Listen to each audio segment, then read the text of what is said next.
Thanks for spending time with us this afternoon. As I said, I'm Executive Director of Advanced CTE, and I am delighted to kick off what's going to be a series of virtual sessions for the rest of 2022 that are going to be really more conversations than they are kind of formal sessions, where we are going to get to know a little bit more about key leaders who are impacting and influencing and guiding our work in the career technical education community. And today I'm super excited to kick off this series with a friend and a colleague, our U.S. Department of Education's Assistant Secretary for the Office of Career, Technical, and Adult Education, Dr. Amy Loyd. Before we get into the conversation with Dr. Loyd, let's do a little bit more introduction of who's in the room with us. So Tanya, do you mind launching our poll to let us know where folks are coming in from, what sector, and if you want to also put in the chat what state you're in, that would be great as well. We've got folks coming in from all over the country: Indianapolis, North Carolina, Michigan, welcome. All right, and Tanya, you think we're good to go in closing the poll? You want to share those results? All right, we've got a good mix of folks, both secondary and post-secondary, workforce development, some of our friends in the nonprofit and philanthropy community, and other. I'm curious about the other. If you're from the other category, let us know where you're calling in from. All right, thank you so much. It is so great to see people from all across the country, and happy start of the academic and school year. I know that some of you have been in session for a while already. As someone who grew up on the East Coast, we always started the Tuesday after Labor Day, and I think that's less common now than ever, but my niece and nephew in Massachusetts, today is their first day in middle school and in 5th grade. And so just really excited to have you here, because I know that now is a really busy time. But also just want to take this moment to say, I hope that this coming school year, we've had so many starts of school years the last couple of years that have been difficult or uncertain or challenging. And I'm hoping that this year is a year that we have the stability that we need, that we can do some work together to make sure that every learner is feeling welcomed and supported in their pursuit of the knowledge, skills, and experiences that they need to achieve their educational and career goals, and that we're finding a space where we can do the work together to make sure that those learners that have lost a little bit of ground in their learning can catch up, so that they are just as competitive as they deserve to be in this labor market as they pursue post-secondary education. So my path of being an advocate for equitable and high quality CTE has reinforced a belief that I have long held true, which is it's so important to get to know someone's story and understand their lived experience. And so that was really the premise that we wanted to have for this conversation with Dr. Loyd today. As I said, I've known her personally and professionally for quite a while, but I am looking forward to learning more about what motivates Dr. Loyd in doing her work, for her to share some of her wisdom gained through those experiences and understand maybe a bit more about why she does what she does. So let's get started. Dr. Loyd, thanks so much for being here. I know you're super busy, especially because the Department of Education probably has a lot of back to school activities going on. So thanks for making time to be with us, and congratulations on your appointment. It's so nice to have someone that we know in the CT community in your position, and someone that we know is really passionate and committed and has been doing this work for so long. Normally, this is where I kind of read your bio, but I want to use actually our conversation to help share and learn about your educational experiences, your lived experiences, your professional experiences. So ready to get started? Let's go. Yeah. All right. So let's go back to the beginning. So tell us, where'd you grow up, and what did those early education experiences look like, feel like for you? Where did I grow up? Well, before I go to where I grew up, I want to recognize that I'm calling in today from Washington, D.C., our nation's capital, and all of us are standing on native land. So here in D.C., I'm in the traditional homelands of the Piscataway and the Anacostan tribes, and really honor the past, present, and future of Indigenous people in this region, and encourage everyone to think about the Indigenous peoples of the regions you're in. And that gets to where I grew up. I'm from New Mexico. Born in southern New Mexico, in Alamogordo, but raised in Albuquerque, have family all over the state, spent my my childhood and also went to college in New Mexico there and really grew up with education as a core family value. My parents were both educators. My mom taught special education and was a speech and language pathologist. My dad was a business CTE teacher and a history teacher, and he was one of the founding instructors at the Southwest Indian Polytechnic Institute, a tribal technical college in Albuquerque. And then he went on to work for Department of Interior and supporting education there as well. And they grew up in really kind of hard scrabble, post-depression, Western Oklahoma in the heart of the Dust Bowl. And they were the first in their families to go to college. Well, in my dad's case, the first to graduate from high school. And they saw education as a pathway out of poverty and into opportunities for the future. So education for me was always a foundational priority and a core value for my family. And I have always had a fierce both and commitment to both rigorous academics and powerful career-connected learning for young people and adults alike. I want to say a couple words like why education.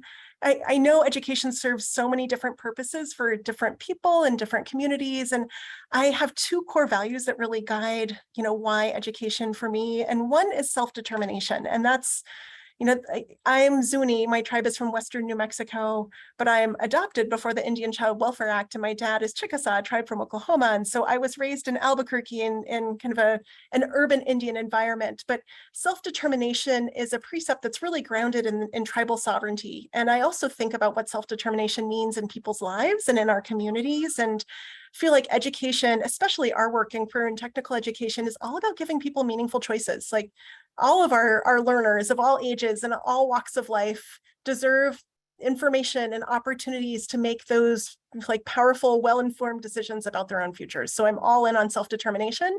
And then the other side of why education is interdependence. Like I often think about Dr. King's quotation about like the inescapable web of mutuality. All are caught in this inescapable web of mutuality, and I can't be who I ought to be until you are who you ought to be, and vice versa. And I just think about how we are truly all connected, all interdependent, and our role is to help one another be our best selves along the journey. And I see education as a core part of that. And I really attribute, my parents and them both being educators to me, kind of growing up with that fierce commitment.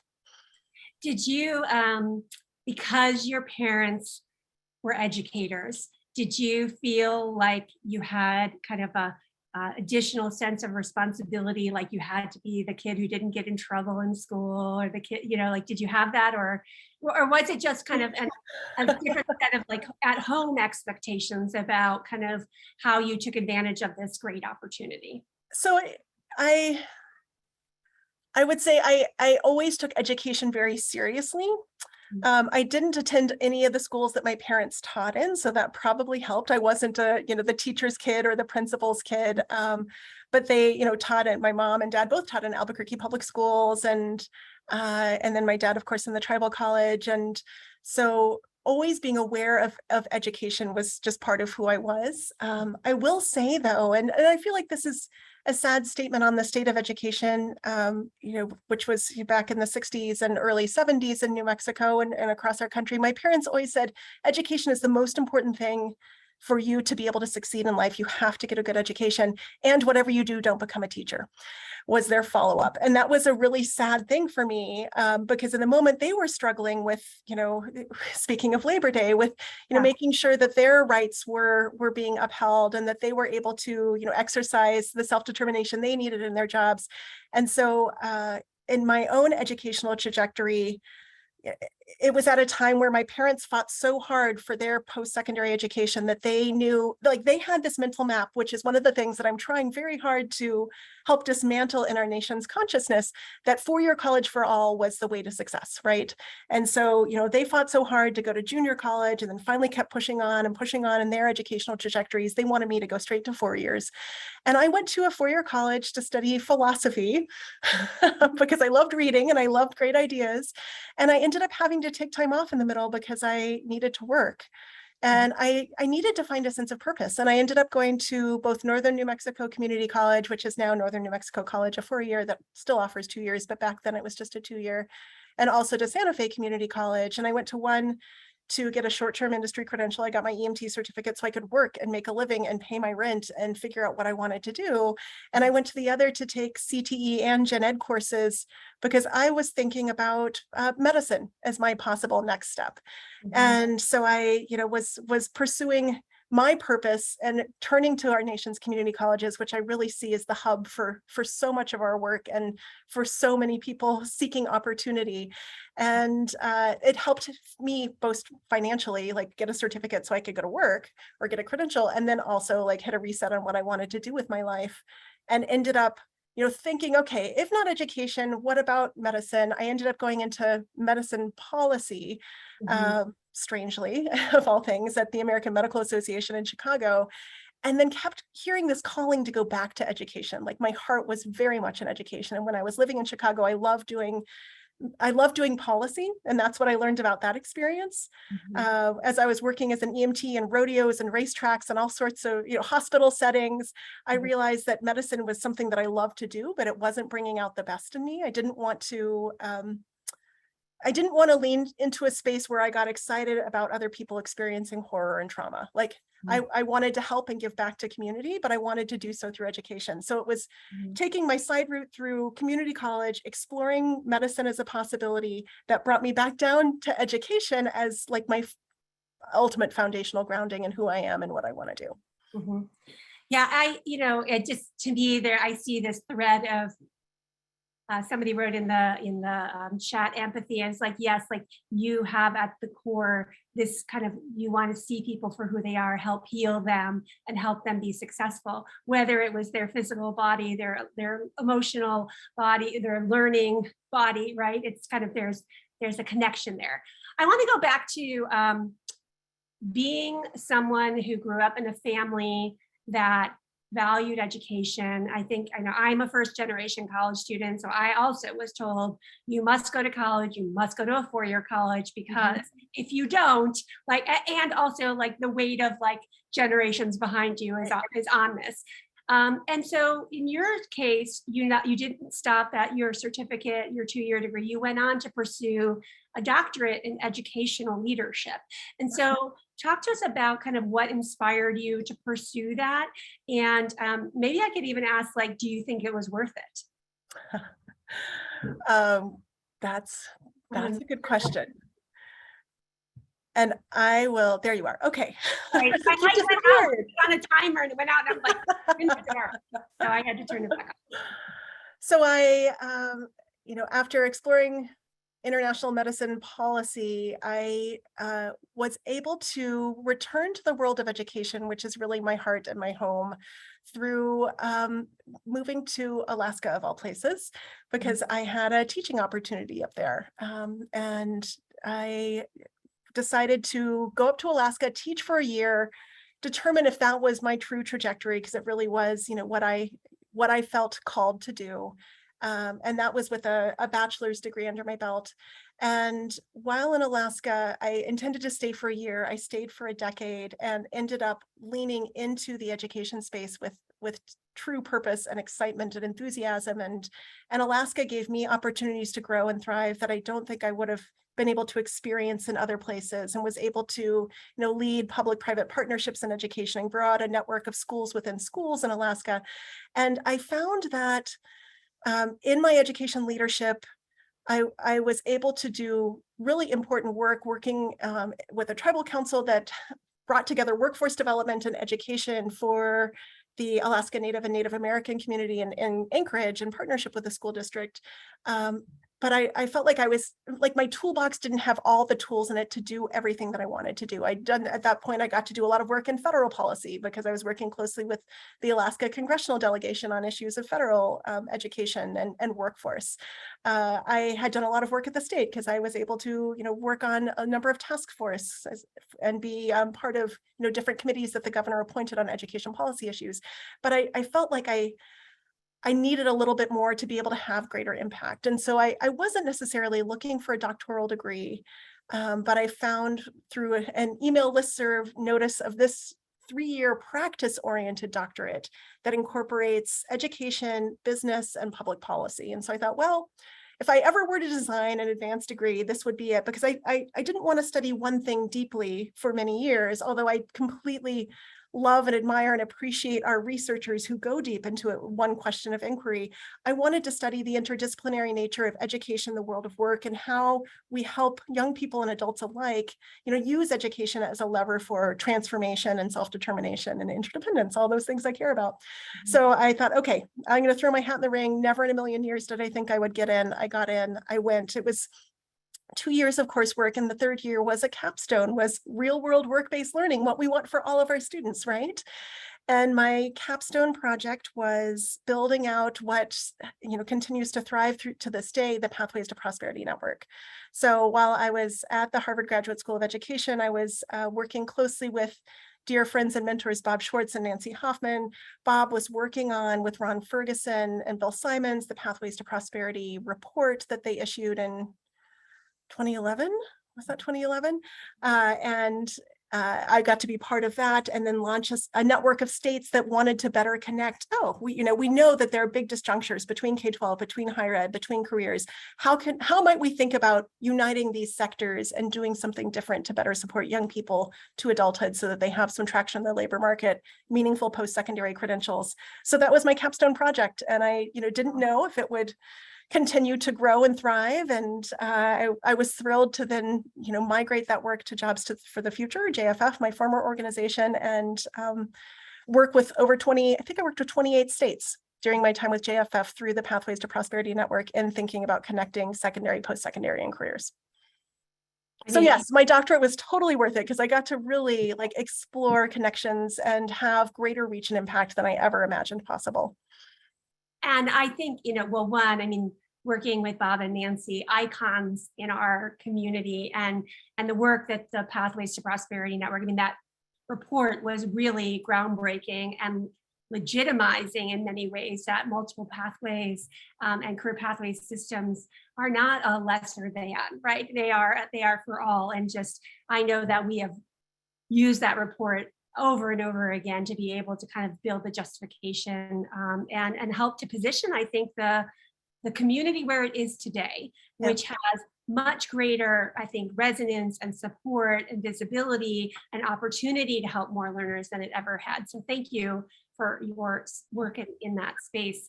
I want to go back to Alaska because Perkins 5, and actually it was the delegation from Alaska when we were negotiating all the details of Perkins 5, were pretty insistent upon making sure that within this law, we had much stronger language about creating spaces where Native Americans, Alaska Natives, Native Hawaiians, and other indigenous peoples were able to be considered mandatory stakeholders, but also, I think, importantly, trying to kind of bridge this divide of there were kind of programs over here that were on reservations, and then there was the rest of the CTE system in public education. So I think that a number of states are trying to do more work to create kind of a better connection. It's a little bit I think of at a nascent stage. And I'm wondering if you can just maybe share any thoughts or recommendations that you would have now, having seen the work at the state level, at the federal level, and having been on the ground, like what's the first step someone should take, or what is a resource that somebody should be looking to if they want to build better relationships with the tribes and make sure that those learners are getting access to high quality CTE? Absolutely. Thank you for asking that question. That is something that is very near and dear to me personally and professionally. And I was grateful for the Alaska congressional delegation for advocating for that, and the many other members of Congress who I know also, have a keen interest in supporting Indian country. First of all, I'm sure everyone in the audience recognizes that tribes are sovereign nations, right? And so we have special treaty and trust responsibilities to tribes, but fundamentally we have a nation-to-nation relationship with tribes. And that nation-to-nation relationship is held with the federal government and tribal nations, but our states and our locals have a similar government-to-government relationship with them. And whether or not you live in a state that has multiple tribes in it or any tribe in it, over 90% of Native American students go to traditional public schools. It's, under 10% that go to Bureau of Indian Education, tribal schools. And so whether or not you have a tribe reservation in your state or have worked directly with tribes, chances are you have Native students in your schools, and you may even, I hope you are serving them through your excellent CTE programs. And so I would encourage you to, first of all, look at data, get a sense of what students are, enrollment trends are. And I found often that our Native students can be lost in the multi-ethnic category. So if you're able to dig into next level down and see, when students check more than one race and ethnicity, figure out where your Native students are, work with your Indian education directors, your Title VI folks in your school districts, work with any urban Indian education kind of community-based organization or any other Native kind of education entities. There are often like nonprofits focused on connecting young people with scholarship opportunities or workforce opportunities. And then if you are in a state that has tribes in it, please, reach out to those tribes directly. Say that, you are here, we are here. Our charge is to support students in their educational trajectory and listen to tribes. Like, our tribes know what they want and need for their workforce development and their educational sovereignty. And so often, too often, our nation has this painful history of compulsory boarding schools. And so it's not even that our education system has been telling tribes what to do, it's that our federal education policy has taken Native people from their homelands, forced them into boarding schools not so long ago. And if you haven't seen it, just this summer, the Department of Interior's first report on the boarding school commission that Secretary Holland has been leading came out. And it speaks to the challenge of how our education system has been a tool for dismantling culture, dismantling language, dismantling identity and sense of self. And we have a lot of reparations and healing to do. And so I would encourage you to listen to tribes, to recognize that there may be some residual mistrust, understandably, because boarding schools were a handful of generations ago, but that is still living memory, especially in Alaska. It wasn't that long ago. And listen to tribes about what they're seeking and work in partnership with them to build the CTE programs of study that they're looking to do for their own kind of economic revitalization efforts. So partnership, and go in with a sense of humility and respect and collaboration. Which is true in working with any community, frankly. And I would encourage you to be proactive and ensure that you follow through with any connections that you make with tribes. And I know this was actually talked about. So given that the tribes are sovereign nations, is there, I believe that actually I learned this from you, there are actually like protocols that you should follow in terms of your outreach to the tribe and who you should reach out to. Do you recall what that resource is, or where we can direct people to make sure that they are kind of honoring the appropriate kind of way to make outreach and who they should be making outreach to in terms of that sovereign nation? There are so many great resources out there, and I'll send you a handful of links that you can send out to your members and network about that. But tribes, I mean, from tribe to tribe, they're organized. Each tribe has its own approach to government, has its own kind of constitution, its own way of being. And so from tribe to tribe, it may vary, the point person, but usually tribes have education directors and education departments.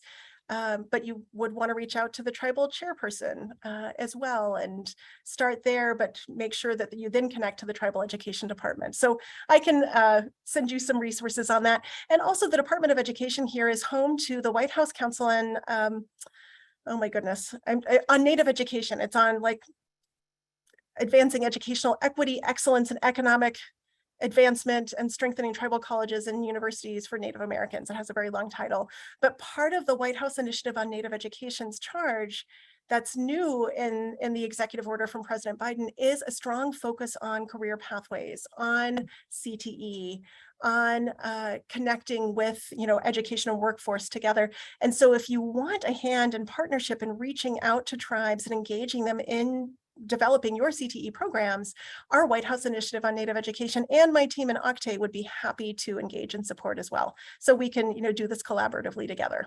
That's wonderful. Well, thank you for that.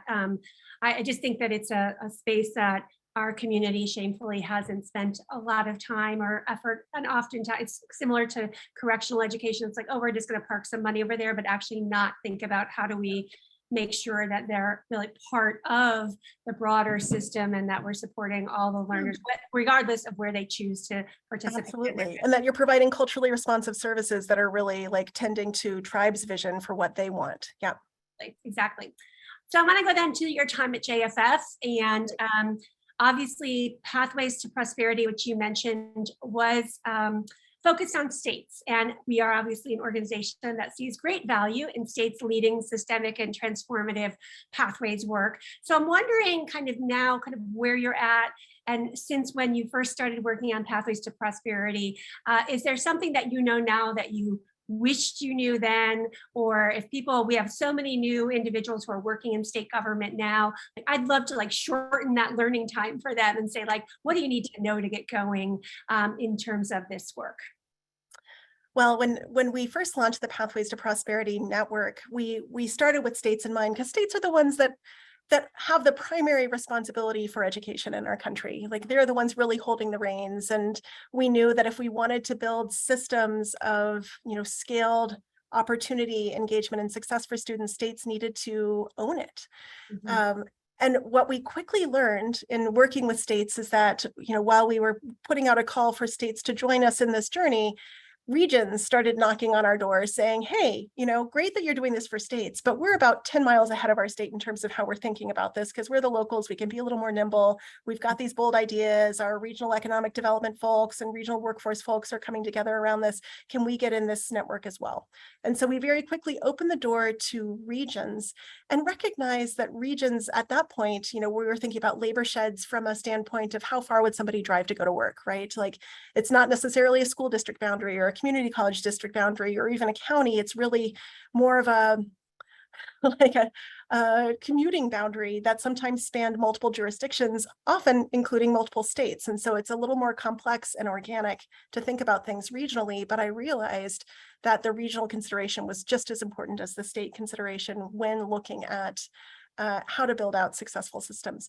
What I would say at the state level is you can't go this alone. You have to be in co-partnership with, we were working closely when I was at JFF doing this work across, K-12 and our CTE directors in states as well, the higher education entity, whatever that may be, that, with a primary focus on our 2-year institutions, our community and technical colleges, but also inclusive of our 4-year institutions, and thinking about the role that they can play as a next step kind of on-ramp back into further education. And then labor, workforce development, economic development, commerce, whatever those 4 agencies must be.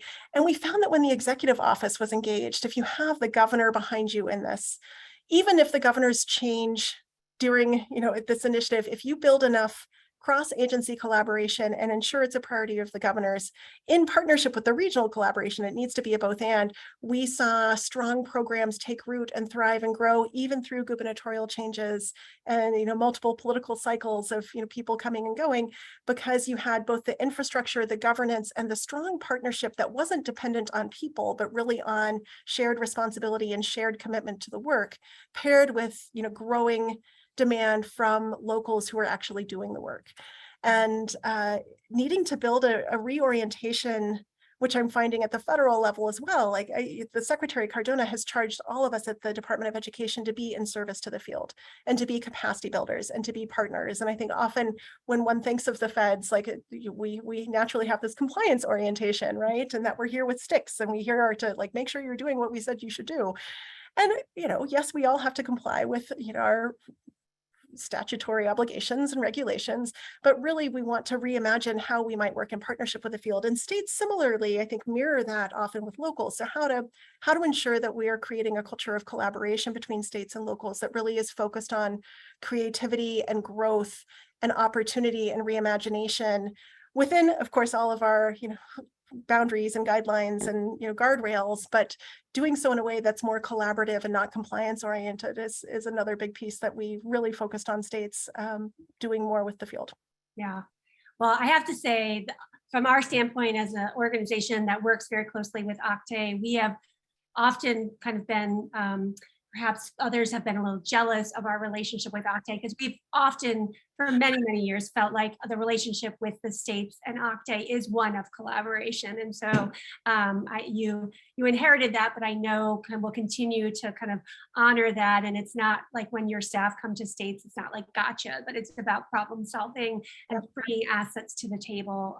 So I appreciate that very much. And I know I'm with you there. I feel very, very fortunate to be joining such a strong team of excellent, experienced career staff who are just brilliant and so dedicated to our work. So I will pass on your accolades to them, but I'm so grateful. Yes. Well, it seems like many, many years ago, but it wasn't that too many years ago. You and I had the great fortune, actually, with Bob and Nancy, to go over to Switzerland to be able to tour some of the CTE and apprenticeship programs. And I know for me, one of the things that has stuck with me about that trip is if I wish we could replicate kind of the standing that our programs have in that country here, because I feel like we're still really struggling, despite the progress we've made with perceptions of CTE. And I'm wondering if you have any reflections on why you think that's the case, or is there anything that's in the pipeline that the U.S. Department of Education is doing to work to build visibility and support for CTE? That was such an eye-opening trip. I had read about the Swiss system for years, as I'm sure you have as well. And many of you in the audience probably have read things about, Swiss youth apprenticeship, where 70% of young people in Switzerland go through technical pathways that engage them in real world work-based learning a couple days a week while they're in upper secondary, and, including a third-party training partner provider. So it's really about like embedding a CTE, a vocational education and training, and their system approach to the vast majority of young people, without a sense of any dead ends, that that their CTE programs can then go on to lead to formal academic kind of advanced degrees should students choose to pursue that. So they're very permeable pathways, but everybody has a strong grounding and commitment to career connections as a core purpose of education.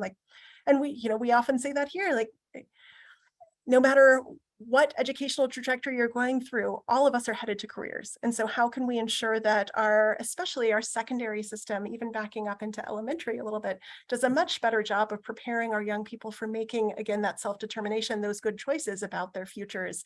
And I'm thrilled to be at the Department of Education because I'm committed to this administration's vision for career and technical education, but really Secretary Cardona's vision for why career-connected education is important for all students. So if you don't know our secretary, he went to a CTE high school, was in automotive, and then found his trajectory into education as well, but really sees his grounding in CTE as a core part of who he is. And understands that through CTE, it's just as important for students to learn meaningful skills that can give them a job if they need it, but also to determine what they may not want to do in their lives too. And so I think about there's a colleague, John Furr in Illinois, who always used to say, college is a really expensive career exploration program. And that has stuck with me because it was for me. It took me a while to find my way back through my 4-year and beyond, because frankly, in secondary, I had one career interest survey and it provided me with very little tangible anything, and that was it. And so the secretary has called for career counselors in all schools so that all students have meaningful career information, navigation, supports, so that they and their families can make informed decisions about their futures. And he's called for career-connected high schools, and the president put $200 million in his FY23 budget proposal around this to basically open the doors so that, like in our ideal world, every single high school student would have an experience like our CTE students do, right? They would graduate high school with dual enrollment credits, ideally both in CTE courses and in gen ed courses, so they don't get stuck in developmental English or developmental math when they go on to post-secondary education. Ideally, every high school student would graduate with a meaningful industry credential, one that employers actually put on their job descriptions to show that they're looking for that as a proxy for skills in the people that they're hiring. Every student would have that career and college navigation, and every student would have meaningful work-based learning experiences. And I feel like, while the young people we serve in CTE programs may have some or all of those opportunities, the vast majority of our high school students don't. And it's something that would benefit all. So I'm wanting to, get CTE out of the box and have all high school, like reimagine high school around something like the Swiss system, where, if we can think about how we might incorporate powerful work-based learning for all students as a tool for transforming our high schools and rethinking kind of education and frankly, the act of learning to be anytime, anywhere, not just within the boundaries of classroom walls. And one thing I'm excited about from our Perkins National Activities, we just contracted with someone with Captivate to design, launch, and lead an open innovation prize to focus on high quality work-based learning opportunities for students during high school. And so the competition will focus on collaborative ecosystems between educators, employers, workforce professionals, and the community to really reimagine kind of career development and preparation for students. So stay tuned, because that contract was just awarded, and we'll be announcing more about that in the early spring next year. That's great. Well, there's so much unpack there. I mean, I also think we have so much to do in terms of not only making work-based learning accessible, but I really believe that all work-based learning should be paid work-based learning experiences from the standpoint of equity. And we know how many young learners are contributing to their households and how we make that a barrier to them being able to participate and complete oftentimes a program of study because they can't do the work-based learning, or transportation is a challenge. And I know the ARP funding, you were able to use some of that money for transportation for work-based learning, but hopefully we can do more of that together, that work advocating for that as we go forward. A couple of years ago, I know when you were at JFF, you know that we released this vision called CTE Without Limits. For those of you who are new to it, it's the third vision that we have kind of co-created. And in many ways, thinking back, Amy, to your earlier comments about how you can't go this alone. This vision is very much not about us doing it alone, but us doing it together and really being kind of a guidepost for where we want the field to go to. And people might be surprised to hear me say this as an organization that advocates for CTE, but I, like you, would love to actually no longer have the word CTE out there, because that is the norm of education for all learners, and that all the barriers are removed for any learner to be able to access it and to participate in those programs and feel welcomed in those programs. And so we've got kind of 5 principles of the vision. I don't know that we're going to be able to get through all of them because we've got questions coming in, and I want to make sure we're getting to the questions from the audience, but I want to focus on maybe starting with the second principle, which is really, as I've already mentioned, about learners feeling welcome in, supported by, and having the means to succeed in the career preparation ecosystem. So I know there's a lot to dig into with that one. I think I would be remiss by not saying that we also have a legacy in career technical education that we need to acknowledge and be responsible for in terms of the tracking that went on and the harm that was done in the vocational education system. But I also think we are making progress and there is more work to do. And so I'm wondering, kind of, what does equity in CTE mean to you, and kind of what's happening in your position and in your agency that is helping to support kind of the aspirations of this principle and the vision? Yeah. And equity is foundational to all of our work at the Department of Education, but I'm especially proud of how OCTAE and Perkins 5 advances a lens on equity in ways that we hadn't previously, in looking at the disaggregated data, by subgroup, and considering special populations and non-traditional learners, and really holding ourselves accountable, publicly accountable, to ensuring that our students are, that we are providing our students with the learning, the opportunities, the skills, the experiences that they need to be successful, and that we're doing so in ways that are not disproportionately privileging some over others, but rather that we're really keeping a lens on equity throughout all that we do. And that's part of why I joined the administration, is that I appreciated that on day one, like the president signed an executive order on advancing racial equity in particular in the federal government and across all of our work. And so it's a charge not only in OCTAE with respect to Perkins and our work also in adult education and corrections and community college, but more broadly, that all of us are to be attuned to like how we are ensuring that everything that we do provides equitable opportunity to every single learner in our country, regardless of race, gender, ethnicity, background, nationality, disability status, LGBTQ status, like all aspects and the interdependencies and the complexities of people's identity. And so I am committed to ensuring that our CTE programs across the country reflect the communities that they are in, and that they lead students, especially students who have been, historically underserved or poorly served by, our education and training systems, lead students to powerful economic mobility, social mobility, and lifelong opportunity of choice. And so that's why I love the work that we do, is that we very concretely support students through secondary, post-secondary, and into careers in ways that I think it's a really unique slice of education in ways that most other systems don't. And so it's hugely put on our shoulders to ensure that as we're developing programs of study, as we're even just thinking about CTE course offerings, that we're doing so with a lens on not just whether it's something that that you have a teacher to cover, or whether it's something that students think it's fun to take, but really looking at labor market outcomes. Yeah. And ensuring that, whatever programs and courses that we're developing provide people of color, people from low-income backgrounds, people in our rural communities, which often have not had access to the same kind of economic opportunities that suburban and urban programs of study have, really do have those like footholds in powerful futures because of our CTE programs. So yes, we are very excited about the role of equity in our work, and that we just got, the first data back from Perkins 5 reporting. So, on our CTE.gov website, you can go look at your state profiles, and we're thrilled to, now be able to dig into data, identify equity gaps, and deliberately work towards closing those equity gaps. Like we want to use data to inform how we design and deliver programming, for sure. Yeah.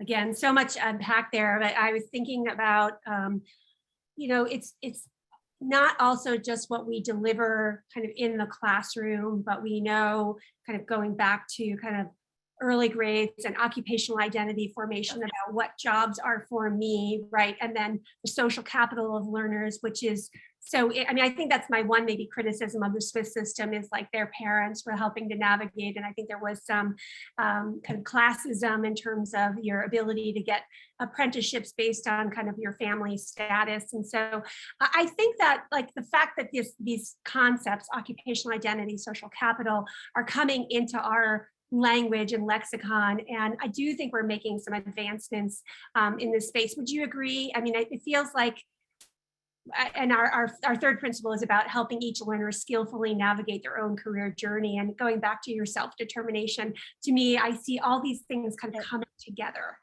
Absolutely. And I love the focus on social capital and on opening up networks and possibilities for young people. And even young people from the most affluent, well-educated families only know what they know, right? And they may not have any idea of the incredible array of career opportunities in industry sectors that are beyond, what their family or their immediate community is engaged in. And so I want to make sure, with a lens on equity, especially those who do not have access to those social capital, but frankly, all students could benefit from broader kind of CTE engagement much earlier on.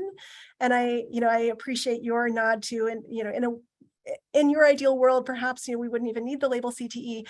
I used to always say, I wish every teacher would consider herself or themselves a CTE teacher, because when I was a high school math teacher, I wish that I made more real world connections to careers in my instruction, because every single day a student would say, when am I ever going to use this? Yeah. And, it's one of those, if I'd known then what I know now about how to enrich even core content academics with career and technical education, I would love for all classes to help students find their future in what they're learning. Yes. I think back to my 10th grade math teacher, Mrs. Miller. We had to, she gave us all these terms, and we had to create a kind of history of math and have it kind of show how it kind of aligned to the evolution of the economy and Oh, kind of wow. industrial education. And so like, I think back to that, it was like such a hard paper to do, but it brought together, and maybe that was where the little seed got planted for me of like wanting to do this work of bringing these different parts of the education system together. So we've got a couple of questions from the audience before I kind of do our wrap up questions. So one question actually builds on, I think, something we were just talking about, which is thinking about the role of family. And wondering if you can share any thoughts about involving the role or the work of family into the Pathways to Prosperity work, or even the work that you're doing at the Department of Education. I mean, families are our young people's first and most important teachers, and are the greatest influencers on their lives. I mean, we know this from research. We know this from our own lived experience. We know this as parents ourselves. And Secretary Cardona and all of us at the Department of Ed are thinking about how to ensure in all of our work, like the mantra of nothing about us without us, right? Like inclusion and being very deliberately inclusive of students, of communities in our work. And that includes putting families and parents, also at the center, and ensuring that they have voice and choice in our work as well. And so I, would encourage whatever level you're at in working in this space, to ensure that you have meaningful and authentic engagement with families and students. And I, sometimes I've been on panels and presentations where there might be a parent thrown in or a student thrown in to provide some perspective or color commentary, but it's kind of a one and done, like, and now we have your input and this presentation's over and now we're on to the next thing. Instead of having series of conversations and embedding, not just the, guidance counseling in schools, but career connection counselings in schools that also includes outreach to families.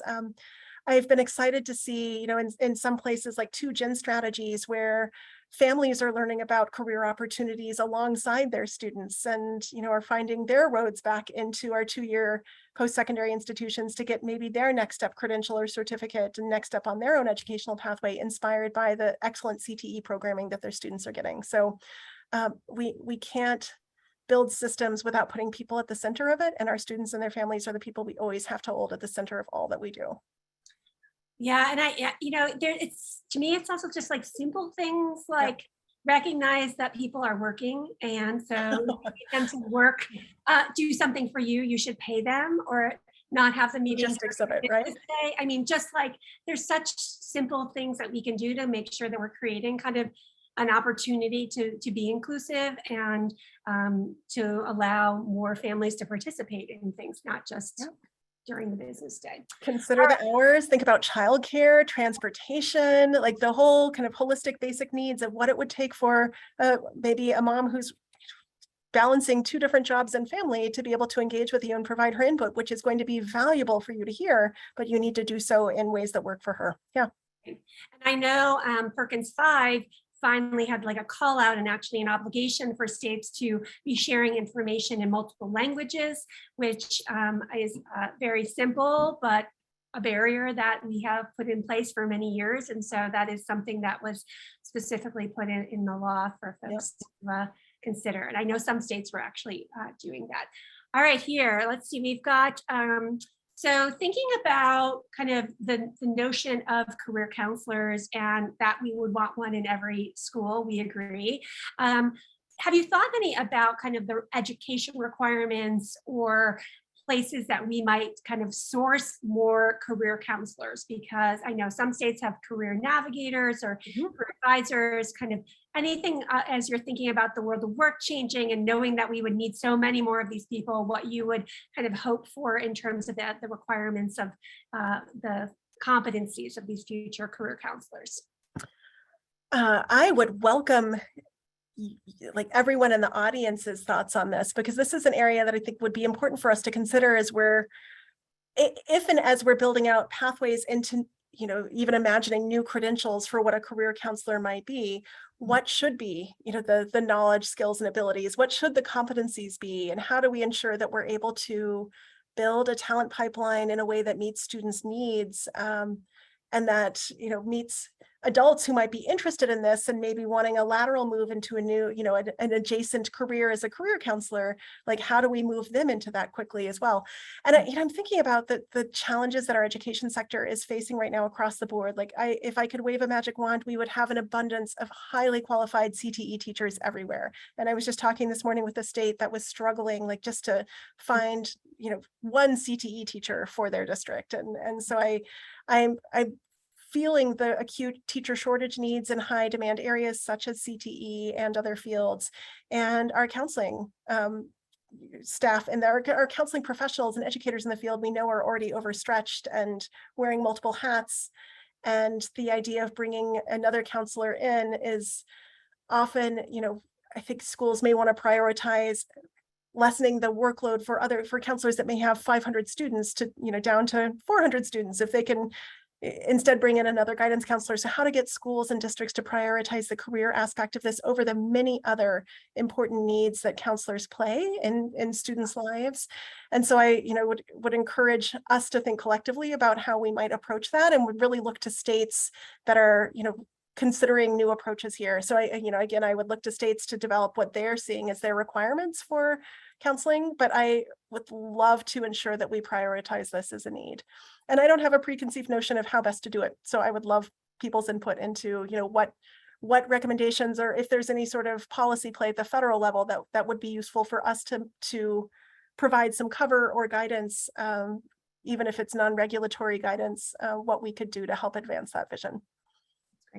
Yeah, I know that the Department of Labor, I think, announced kind of an expansion of the investments in the apprenticeship programs to expand the number of teachers, and hopefully we can kind of broaden that to a broader term of like educators, because I think we need more counselors, we need more administrators, we need more teachers, and acutely in CTE, given you can make a whole lot more money in those industries than you can in the classroom. And so maybe exactly. And thanks for that flag. I should have shouted that out earlier, is that we're really excited that Tennessee now has a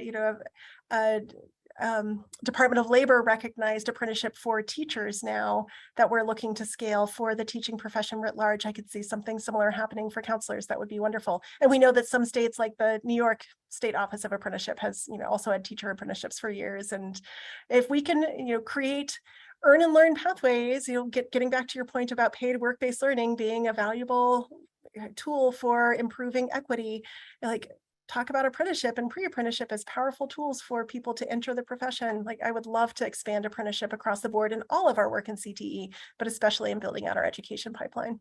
Absolutely. Well, we've got a lot more questions. I know we won't get to all of them, but this is the last one from the chat, and then we'll go back and kind of close out with our rapid fire questions.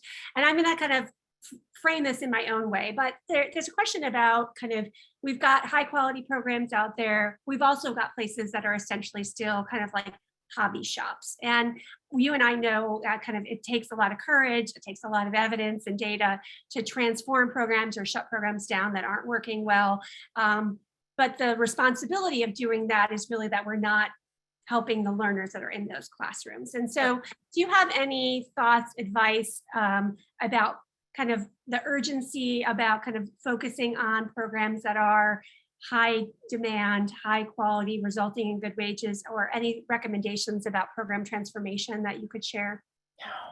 Well, if ever there was a moment in time to really fundamentally transform, it's right now, right? Like we've lived through the impossible. We switched to virtual overnight. Mm-hmm. And lived in a virtual or hybrid environment for years in ways that were previously unimaginable. And I want us to leverage the disruption that the pandemic has caused and the many challenges that it has caused to create a greater sense of urgency around needing to reimagine our CTE and our high school and post-secondary experience altogether. So this is, the Secretary's charge and our commitment to reimagining high schools around career connections, around CTE, and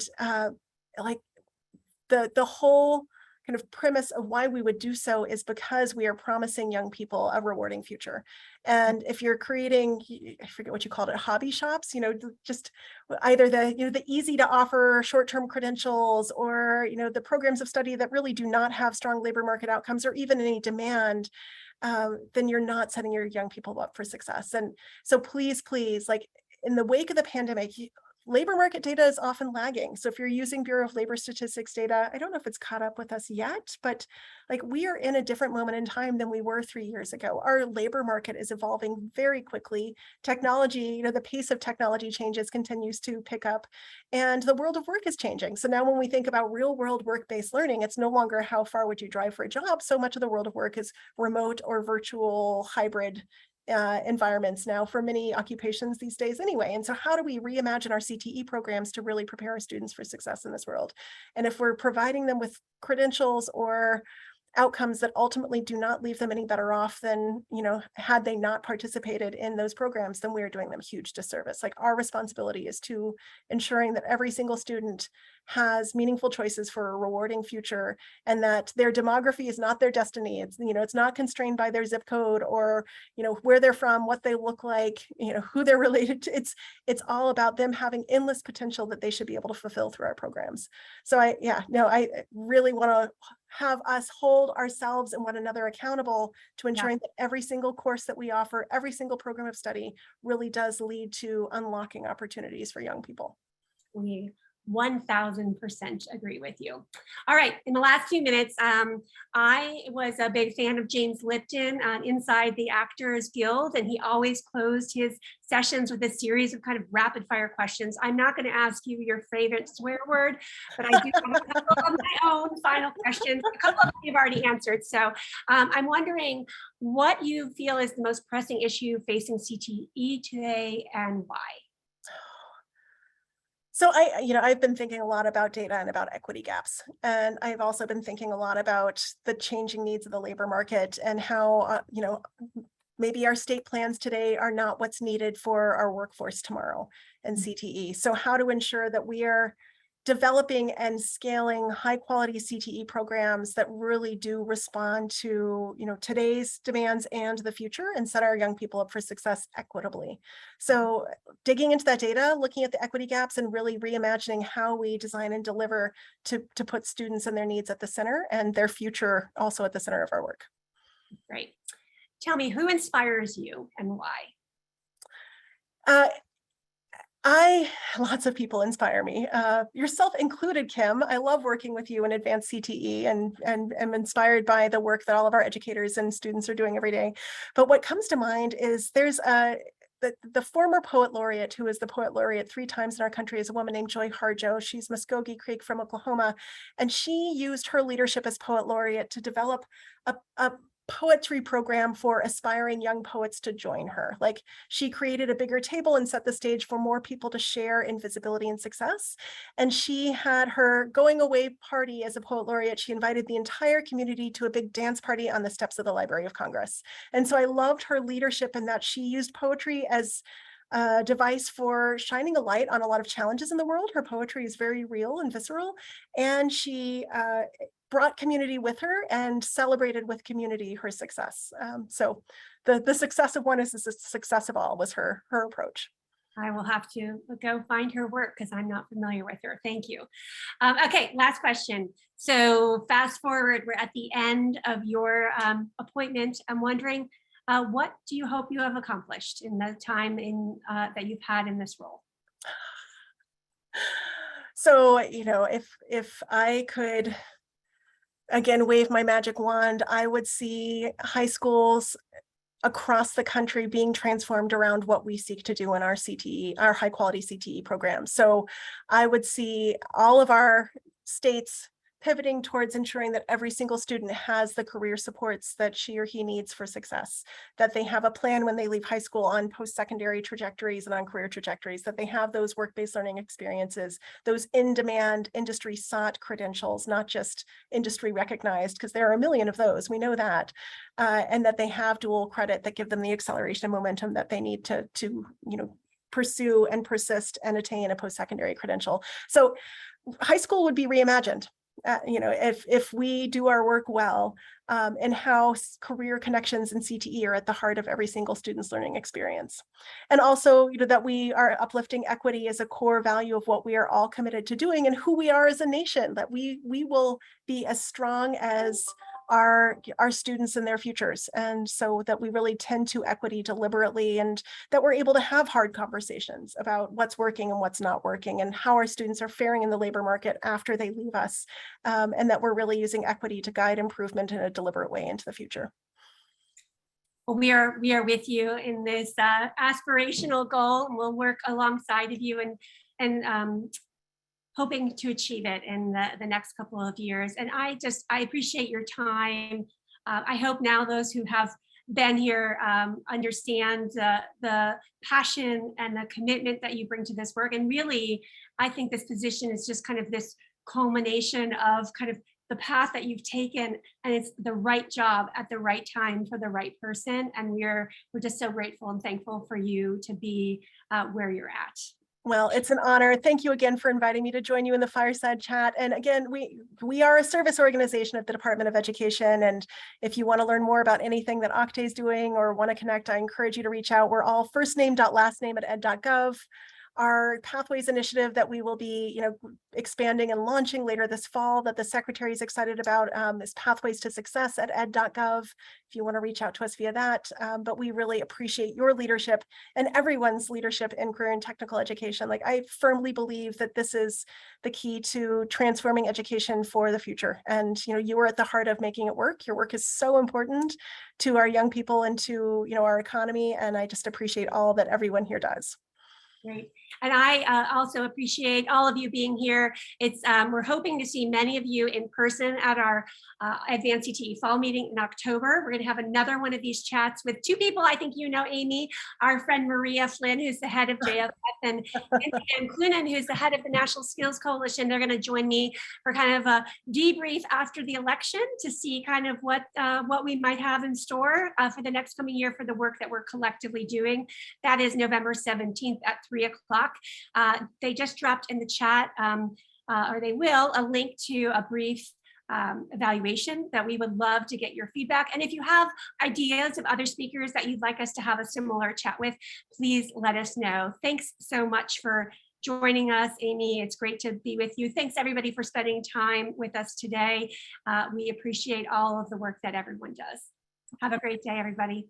Bye, everyone. Bye.